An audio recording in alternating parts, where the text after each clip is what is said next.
Honestly, I have panic attacks when I have to deal with a bank. I do. I try not to. I say, external things do not disturb your peace, Carol. You are okay no matter what. But every time they ask me a question, my blood pressure goes up and I freak out. And yesterday was a particularly difficult day. And this is why I had to open a Zelle account. Now, I never wanted a Zelle account. I had one years ago. I never used it. It sort of expired, blah, blah, blah. But my landlady, who I will refer to as Cruella de Vil, uh, seriously, um, uh, went through a thing about her bank was charging her for receiving wire transfers from me, which was the easiest way to pay, and we had agreed upon. And this went on anyway. I had to basically she added an arbitrary charge of $75 to my rent last month, and we had to have a little discussion in which I said to her, you know, my bank is not charging you, your bank is charging you. And you know, it's really a deduction for your cost of doing business. And also, that didn't work out. So we decided Zelle was the answer, but Zelle is not the answer because every bank in the world has now decided that you need a U.S. phone number. Well, every U.S. bank.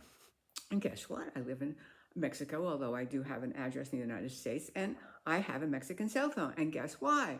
Because I can call Canada or Mexico or the United States without paying extra for it. And my phone costs me, which is an A52 Samsung, costs me $8 a month. And in the United States, it would cost me $80 a month. And I wouldn't be able to call Mexico. Anyway, uh, so I get in there and blah, blah, blah, and they need a phone number, and I use my friend's phone number, which they now have a way of finding out it's not your phone number in the United States. But they didn't ask for that. They didn't ask me for that, so there wasn't a problem. I put in the name of the company, Cruella de Vil's real estate company in Mexico, and everything I had to do, and fine, bingo, bingo, bingo. Oh, I had to call for help. I had to call. Now I'm on the line with some person who is so bored. She's so bored. She thinks I'm the stupidest person she's ever talked to, and worse, I'm old. Okay, so she walks me through it, and now I go, okay, I have to put in like $1,200, and it comes back we can only send $1,000 on your first one, and I go, this isn't gonna work out. This isn't gonna work out. So she tries to do something anyway. We lose our connection because who knows why. I thought maybe she hung up at me, but I don't think she did. I think it was on my end. So I call somebody else and I try this, and he says, well, we have to verify your phone number. And I go, game over. Game over, I'm dead in the water. And that's true. He said, well, our number doesn't match up, blah, blah, blah, blah. I said, well, okay. So I give up and I write a letter to the son of Cruella de Vil, who seems like a reasonable human being, although. Um, and I say, hey, what I just told you. Can't get in, da, da, da. I'm going to have to pay by check. Now, here is an interesting thing. American check, a U.S. bank check. Here's the most interesting thing about this.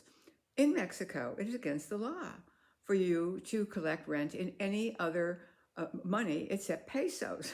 Oh, we'll just skip right over that. Let's skip right over that. Okay, so it was surprising to me, and I was very happy to hear it. He agreed that I could, in fact, thank you very much, pay them money at the office here. Okay, I go, wow, all right, that's amazing. I was like so grateful that I could find a way to give them money. Oh my God. So today I have to sign in to pay another bill. And I'm so nervous that somehow this Zelle has messed up my Wells Fargo account that I start to have a panic attack. And sure enough, when I put in my numbers that I know by heart, it comes up, well, this doesn't match. I go, oh my God.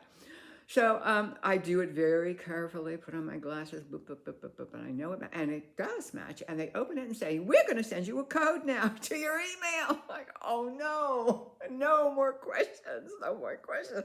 Okay, so I go to my email, which for some reason, about a month ago, I've had it 19 years, this email.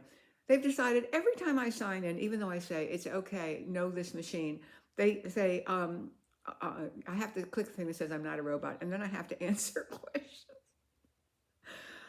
Okay, now I'm waiting because I want to get a code to give to Wells Fargo so I can get into my bank account. I say, hey, I'm having a little problem here. I see a motorcycle and I blah, blah, blah, blah, blah, different, wrong. Taxi cabs.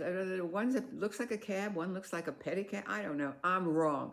Finally, I think I got it right on bicycles. Meanwhile, the clock is ticking. Okay, these are like time sensitive codes. Phew. I'm not a robot. I get in. There it is. And I memorize the code. And this is why I memorize the code, because I'm old. It's one of my tests I give myself. Like I put my pants on one leg at a time, standing up. Another thing for balance. Of course, I do trip all the time, but not because of anything except that I'm not watching where I'm going. Okay, I'm in. Ba, ba, ba, ba, ba. I go to pay bills, and it lets me do it. It lets me do it. Now I don't have to do this for another month, and I am so grateful. Also, I'm going to buy some property and get the hell out of here.